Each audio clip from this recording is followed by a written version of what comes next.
Hi guys, welcome back to OzConnect, our regular news and update show of part of the OzConnection, brought to you by OzCon International. This is episode 4 of OzConnect, and I've got a very different episode, so there's no Erica or Chase with us this week, but they will be back again next week. But I've got a very special guest on who started a brand new Oz podcast, and I will introduce him to you after the intro, so join us back in a few seconds.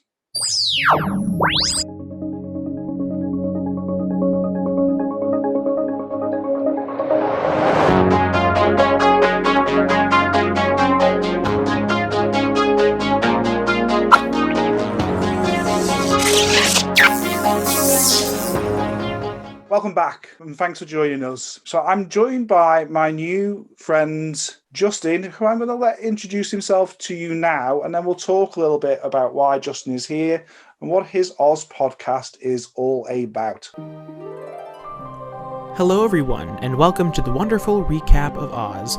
My name is Justin Peavey, and I will be reading through L Frank Baum's novels and diving into a few of the countless film, television, stage, and literary adaptations taking place in the magical land of Oz. Hi, Colin. I'm Justin Peavey. I am the new podcaster for the wonderful recap of Oz, which is essentially a franchise history of the entire Oz canon. Oh, cool. So how long has the podcast been running for, Justin? I started it in early March, and we have 3 episodes out now. I have several more future episodes written down because I am planning to tackle a lot of different topics on the podcast.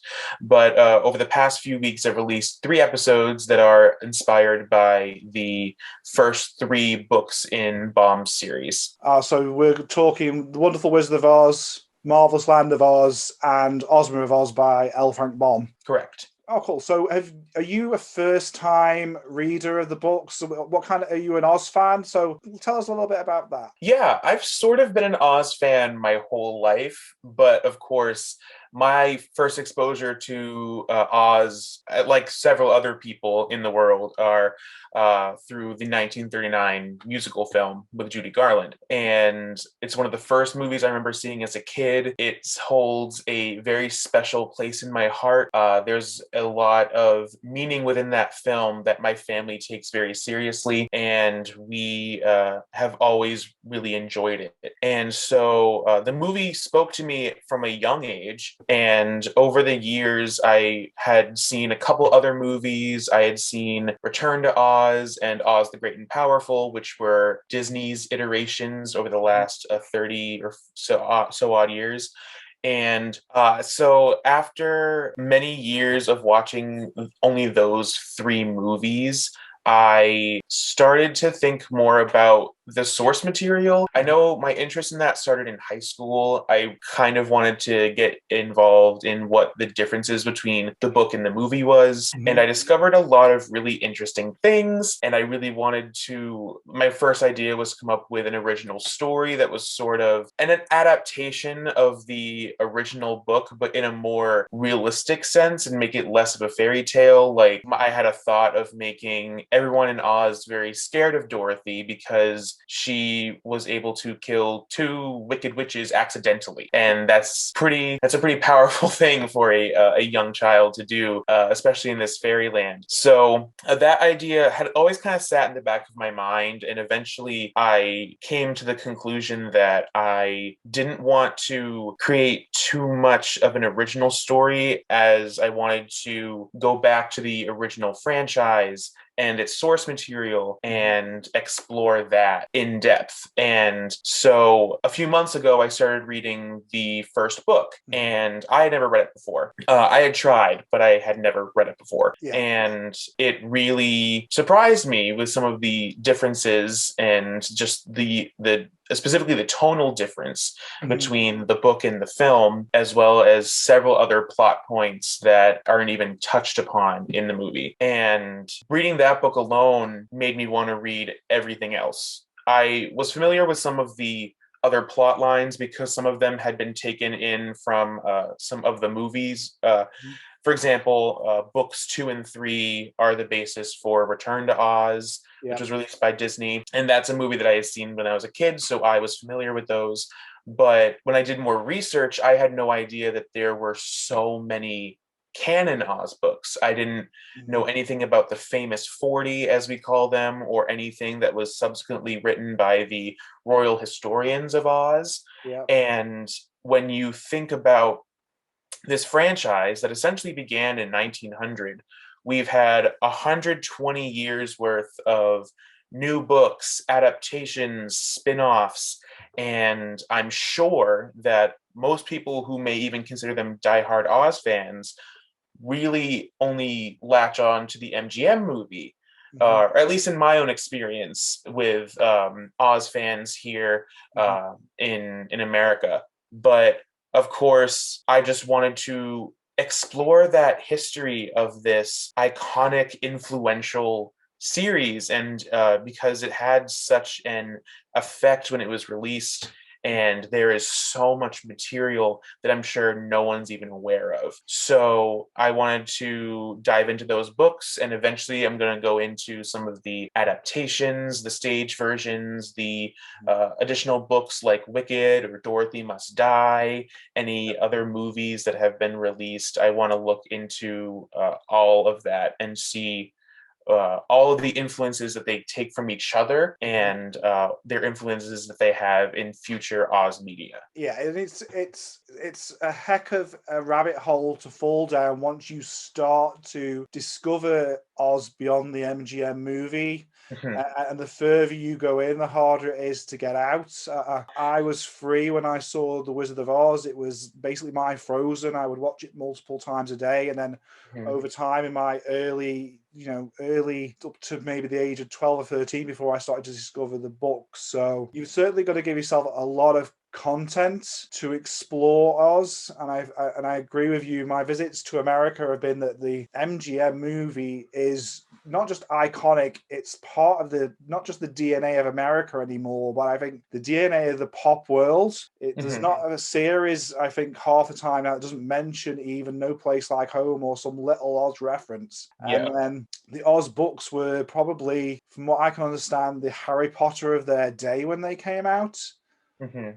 Nothing had been quite like it serialized wise, and I don't think people realize that because the books are not as well known. I'm certainly hopeful with the new movie that's being talked about that maybe we might get a true serialization of the Baum books at some point, but we will see, because so many projects happen and then it never goes anywhere, or it never gets past that first movie. Because as much as I love the MGM movie, it also creates this MGM shadow over most other Oz productions that never seem to get anywhere because people can't see past that 80-year-old movie. Yeah, that's one of my biggest issues with that I faced when I was trying to delve into this podcast, because I know how influential the movie was.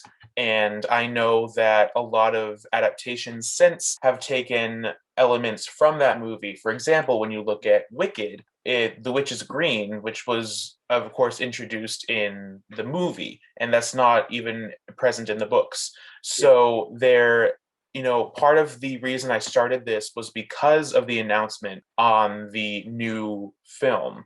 And I think the name is Nicole Castle. I think she's the one who's attached to direct it. And I know she directed Watchmen for HBO, and I've heard excellent things about it. It's a phenomenal series. If you haven't seen it, and if you haven't seen the movie, you need to see the movie and then watch the series. But that it was a fantastic series. So if she's going to have that, not necessarily as darker approach, because it's a very different material, if she's going to approach it from being true to the soul and the life of the story, then I'd be very excited to see what she does with it, and if they are going to look at going beyond that, and maybe hopefully that she moves away from the MGM references too much, because I think, like you said, even Return to Oz doesn't fully escape it with the ruby slippers.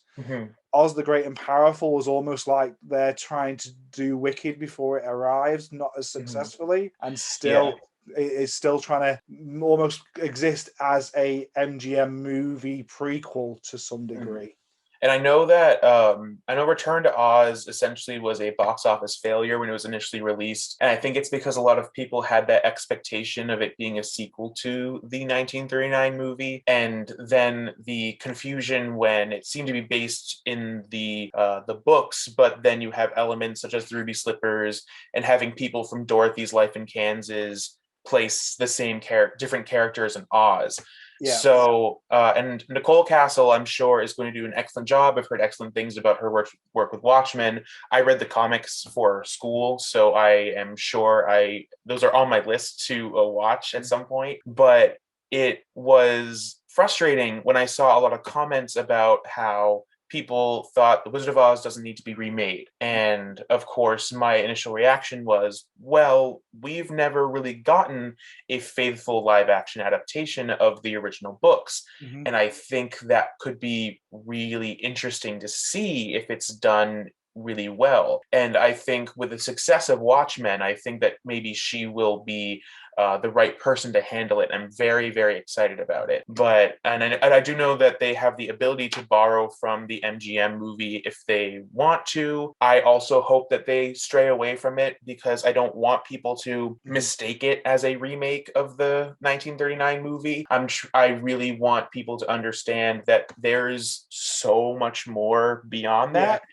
And so part of the reason I read the books was the first book was to understand it better. So when that movie does come out, I can sort of properly gauge where the director is coming from. Yeah. And so that will be really exciting to see. I think it's all about how they control the narrative. I think Return to Oz's biggest downfall, and I probably enjoy Return to Oz either the same or even more than the Wizard of Oz MGM movie, both in equal lights. But they had a lot of trouble explaining to the audience the difference of what you're going to see, and then Disney marketed it wrong, particularly in America, by almost insinuating it's a very different movie to what you were going to see. So trying to make it sound like a happy clappy movie when actually Return to Oz is a lot of things, but it is not happy clappy. It's quite a dour movie that's very dark.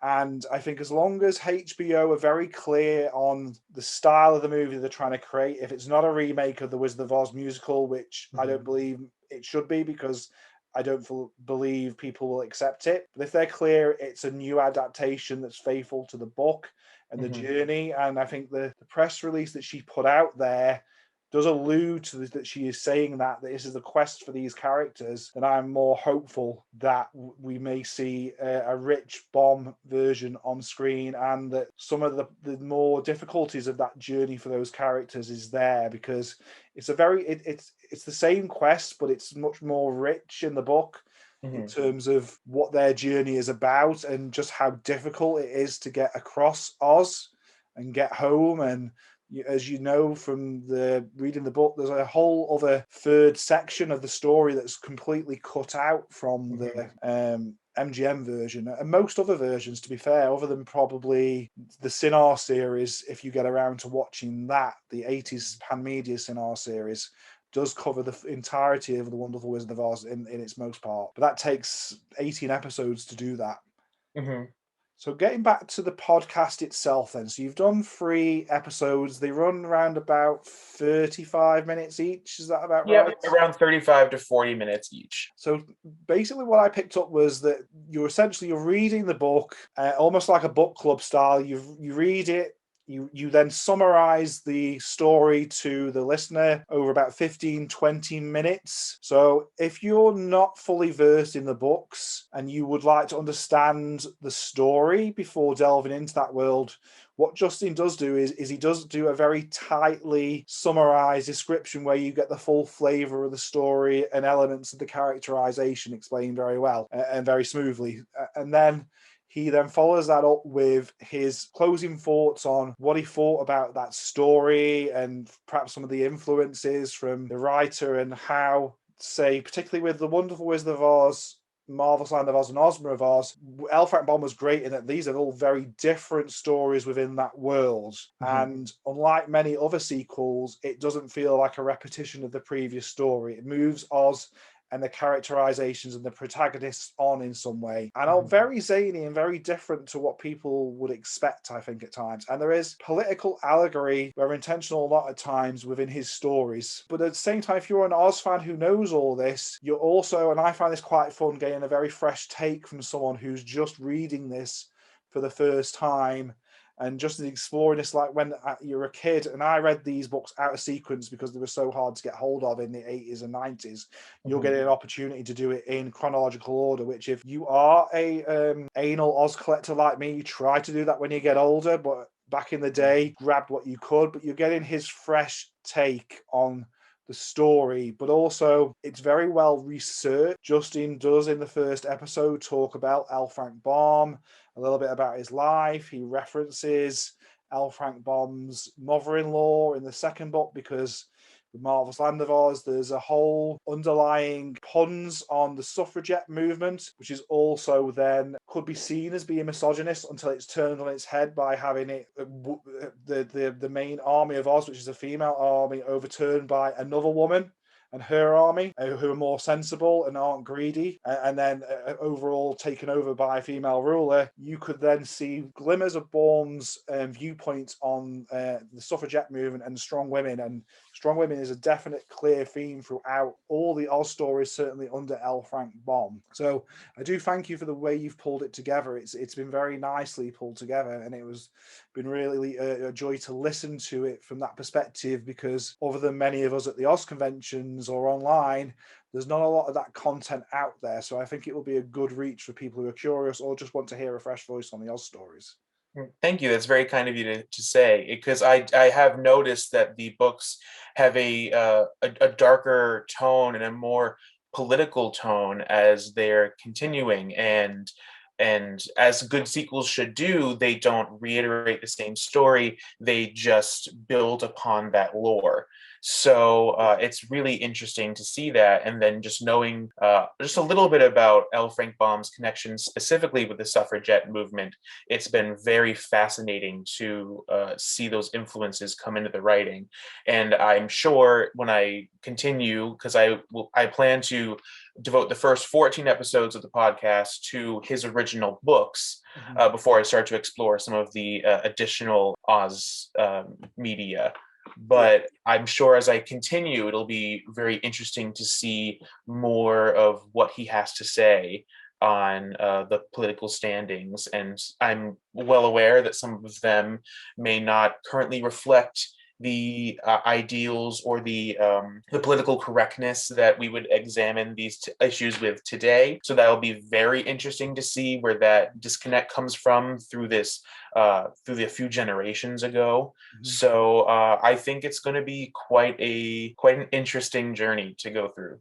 Yeah, I'm really curious, and what I don't want to spoil for you now is by referencing some too much, because you're going on this journey, and I want to see your unfettered view episode to episode until you're at a point where you can turn into the Oz book geeks like the rest of us, where we're over analyzing chapters and theories. But I think it'll be interesting for you to see how Baum's Oz grows, because even from The Wonderful Wizard of Oz to Ozma of Oz, his Oz grows, but he also undoes some of the things that he did, because The Wonderful Wizard of Oz was never intended to have a sequel. Right. The sequel came about, as you mentioned in one of your episodes, about the Broadway 1902 play musical, which was so successful that he wrote a sequel that really was to play to the Scarecrow and the Tin Man, because on the stage they were the breakout hit of that story. And the name Nick Chopper comes from that stage play as well.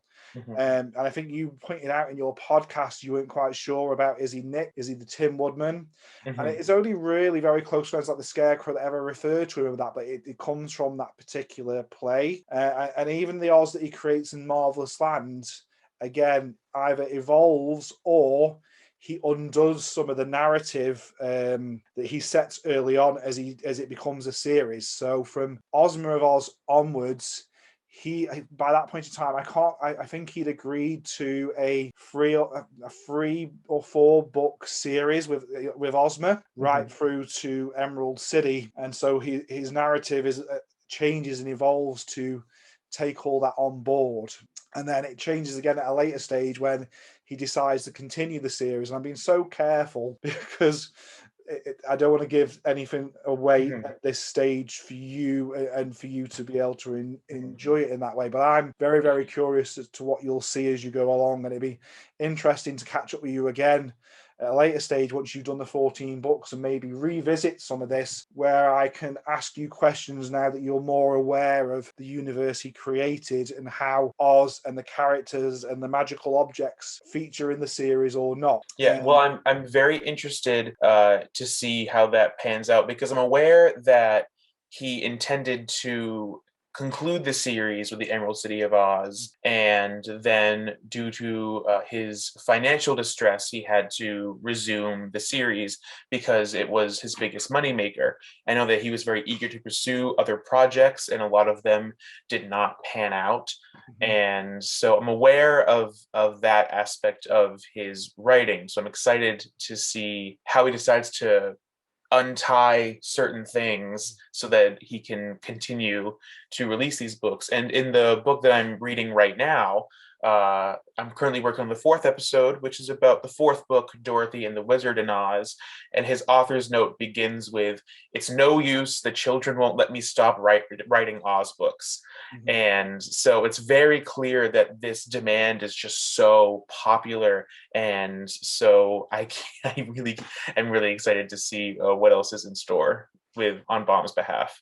Yeah, and each of his introductions give glimmers of that as well. And some of the books are also intended to have been productions. And I'll be interested to see if you can spot the ones that were as you start to see things take life at a later stage. And in fact, some of the books were productions and then made into a book as well. But again, I'll let you get to that at a later stage rather than spoiler some of that kind of thing. It's 2 books worthy of note for you to potentially include, whether that be at the end of your 14 run or in between, is Seafarers and Sky Island are not Oz books. However, they feature particularly Sky Island feature Oz characters, and the main protagonists from Seafarers and Sky Island then later are featured in Oz books without spoiling things again. So you may want to think about whether or not to read them after TikTok of Oz. They're kind of in between books. Have a little look at that. You can decide what to do with that. It's your podcast, but it's something that does affect it. It does have it doesn't affect the overall Oz story, but it certainly affects why these characters are there at a later stage. Well, I presume it's very similar to the Wogglebug book, which he released, which sort of gives, it's not necessarily an Oz story, but it gives background on Oz characters that appear in the same universe. So, I mean, I assume Baum's writings are his own, the 1900s version of the Marvel Cinematic Universe in a literary sense. I'll definitely look into those too, because if they have any contributions to the lore, it'll be interesting to see what elements make it into the Oz books that maybe you wouldn't understand without the context of the ones that he wrote. So there's 2 things there. So one, you pick it up on the Marvel universe feel, and I picked that up on your podcast, and you're dead right on. And it'll be very, very interesting when you get to later books in the series, particularly Tim Woodman of Oz, Lost Princess of Oz, Glinda of Oz, what you feel there as a Marvel thing and a Marvel crossover. Come back to me when you've read them. Because you'll really see it, and where you kind of think, in some ways, Baum was a Walt Disney of his day, and some ways he wasn't. But in terms of that creative crossover and the way that he's gone about things, and there's definitely a Marvelization there. But Seafarers and Sky Island were Baum's attempt to move away from Oz and start a new fairy tale story. So these are far more robust, fully fleshed out books and characters than the Wogglebug book ever was intended to be. Right. So that's why I'm pointing them out. But you do what you want. I'm just leaving that little nugget for you to consider. Well, no, it's great to be aware of that. I have looked into some other outside sources. I have a copy of the score for the Wogglebug musical, which was published by Hungry Tiger Press. and I have a few resources that sort of look into the history between the books and the 1939 movie and the adaptations that occurred therein. So that will be very, very helpful. I would like to look into those too. I want to explore really anything that contributes to the Oz canon in general.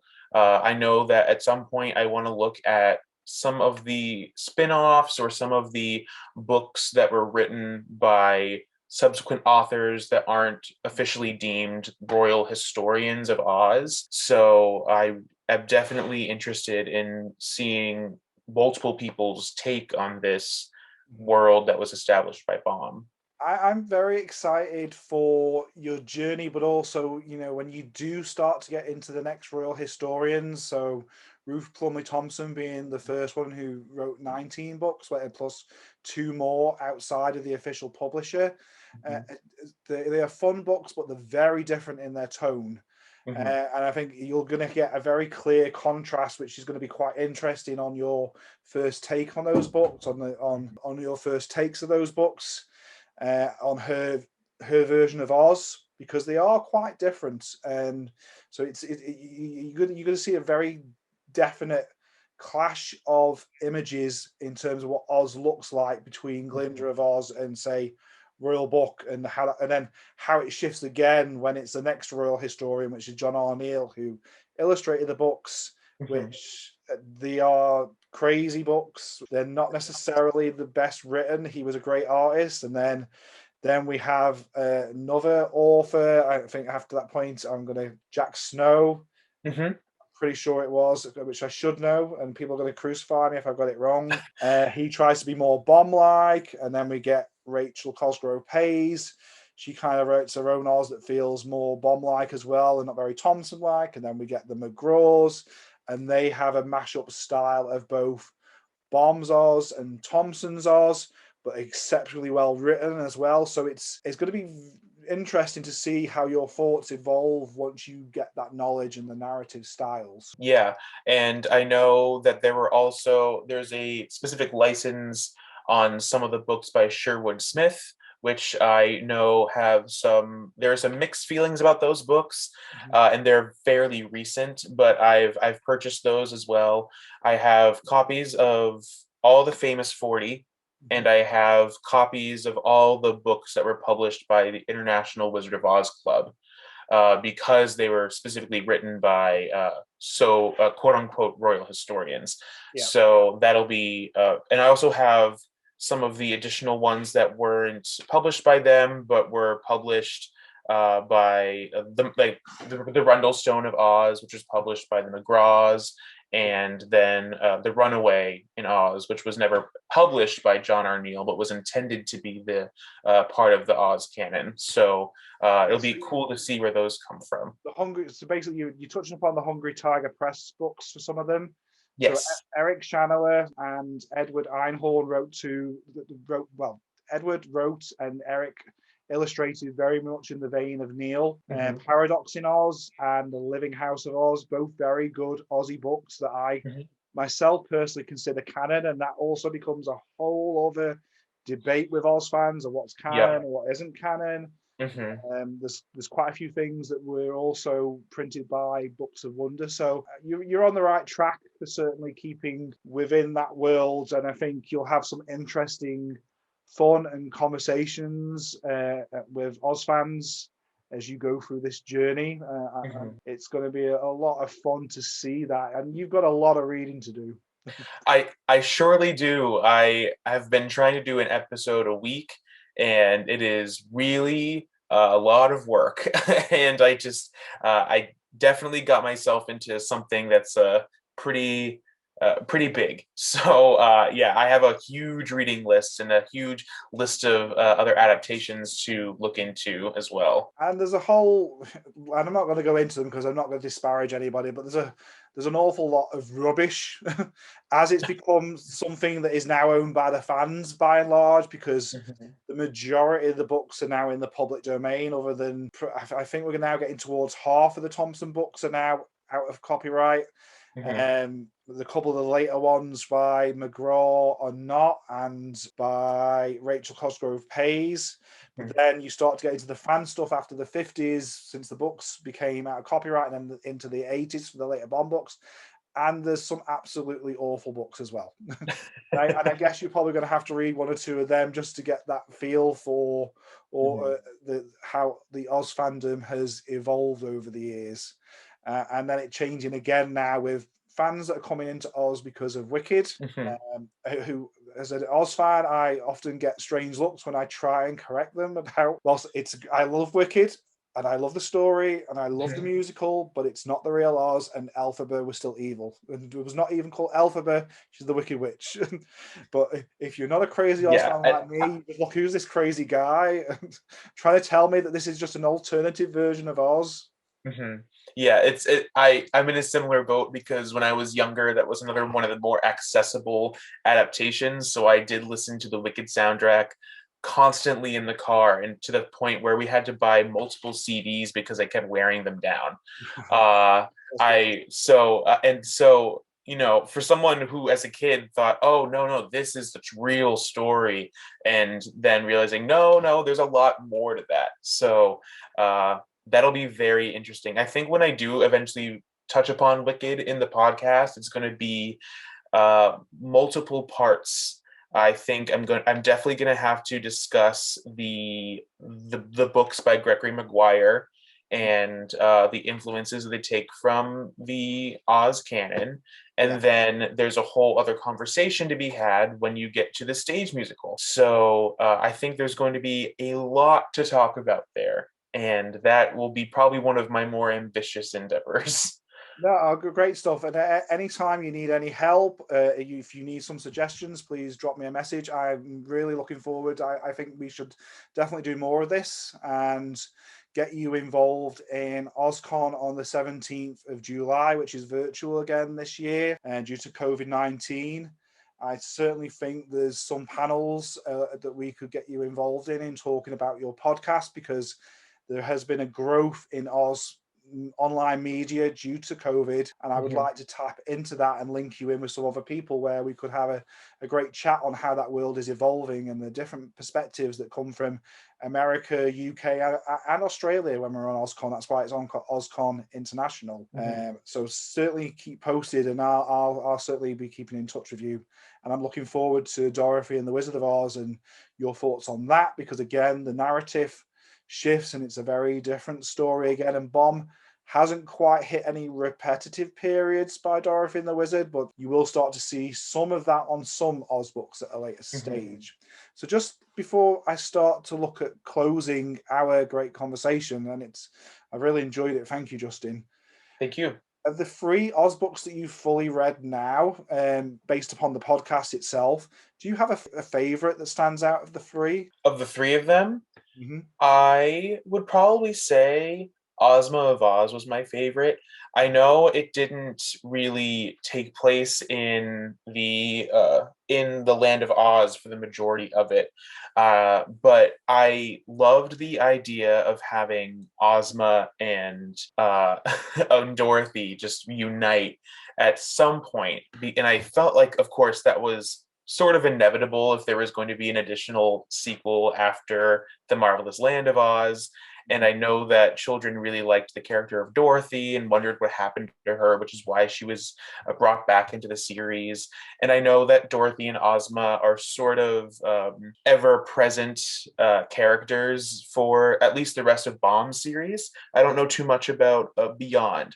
But yeah, I loved the characters there, and the reunion of Dorothy and the Scarecrow and the Tin Woodman and the Lion. That felt very emotional, and it was very clear that it was that they had a special bond from the first book.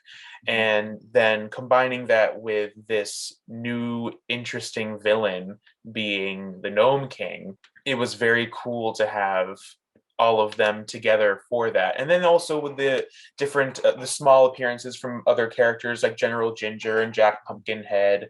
It was just, it felt like I mentioned in the podcast, I mentioned that it must be what several Marvel fans experienced when there were different superhero crossovers. And so because just Ozma's entrance alone of like riding over the desert on a magic carpet with a large procession behind her to that to happens rescue every day. Sorry. That happens every day.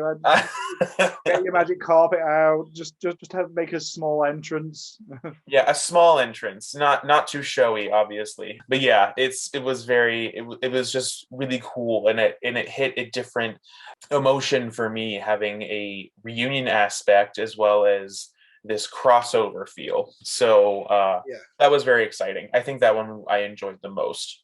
Oh, great. I mean, that's very popular with a lot of fans that have read all the Oz books. It's also my favorite as well. I think it's very well written. It's got such a creative villain, where it very much in media as you find the Wicked Witch of the West just becomes this enduring villain, regardless of what, and often in sequels, which is not really the case in the Oz books. The Gnome King is your enduring villain throughout the series without going into it in detail. And I just love the idea of the whole transformation of the ornaments and how creatively Baum's excellent with his characterizations. You really get a true feel for each of the characters that he's thought out.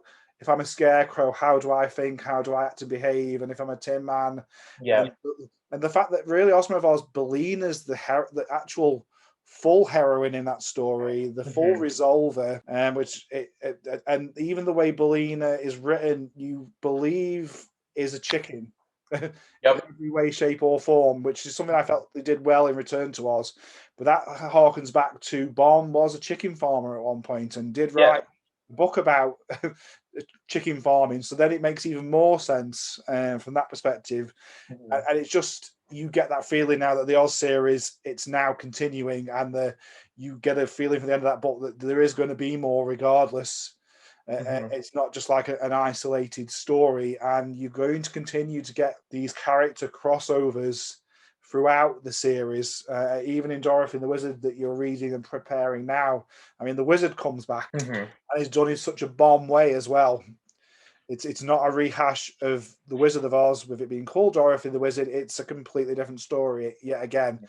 And I'll look forward to your thoughts on that. So I'm just going to finish off then with reminding everybody that we are OzConnect, part of the OzCon International shows. OzCon International is back on the 17th of July. We will be running for a full day from 10 a.m. to 10 p.m. Pacific time. So even though I'm in the UK, this is very much a US convention. I hope to be joined by Justin on some future OzConnect shows. If you want to find where Justin would be, Justin, do you want to plug your podcast again? Yeah, sure. The best ways to find me on social media is using the handle Oz Recap, which is my handle for Twitter and Instagram. And on that, you can also find links to several websites that host the podcast. You can listen to it pretty much everywhere: Apple Podcasts, Spotify, Anchor.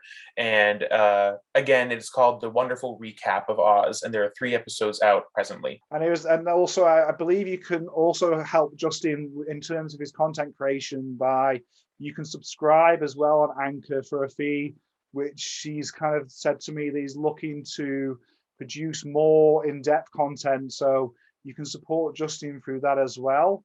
You can support OzCon and OzConnection by liking and subscribing to YouTube so that you can get more great Oz content. If you've liked what you see today on the show, please comment down below on what you've liked. Do you have any recommended Oz reads for Justin? Do you have a perspective on things you would like Justin to talk about later on his podcast? Or even if he comes back on OzConnect and has a chat with me, we really appreciate your feedback. And also, do join us on Facebook on the OzConnection discussion group, which I will post a link down below in this on YouTube also. And we'll be back again in a couple of weeks' time with my co-host Erica and Mr. Chase for OzConnect episode 5. Thanks for being here. Thanks for being here, Justin. Have a great day. Join us online and join in the Oz conversation. Hello, future Colin here. Since Justin and I filmed this episode of the OzConnect, I am ecstatic and delighted to announce that the wonderful Recap of Oz podcast by Justin Peavey is joining the OzConnection YouTube channel of Oz shows. In addition to being hosted on the OzConnection, the wonderful Recap of Oz podcast is available on Spotify, Apple Podcasts, Google Podcasts and Anchor. You can support Justin directly by subscribing on Anchor. From Monday, April 19th, episode 1 of the wonderful Recap of Oz will be posted on the OzConnection YouTube channel. Since recording, there are 5 episodes of Justin's new Oz show, each episode covering L Frank Baum's first 5 Oz books, The Wonderful Wizard of Oz, The Marvelous Land of Oz, Ozma of Oz, Dorothy and the Wizard in Oz, and The Road to Oz, and each episode will drop each day next week. Following that, they will drop once they're released. This podcast is a great way to explore the series of Oz books as Justin deftly summarises each story, key events and characters with a high attention to detail. And for Oz book old-timers like myself, Justin then shares his thoughts on the books and characters. We are really happy to add Justin to the Oz book film and media fandom. There really is no way back out of Oz once it becomes home, and there really is no place like Oz.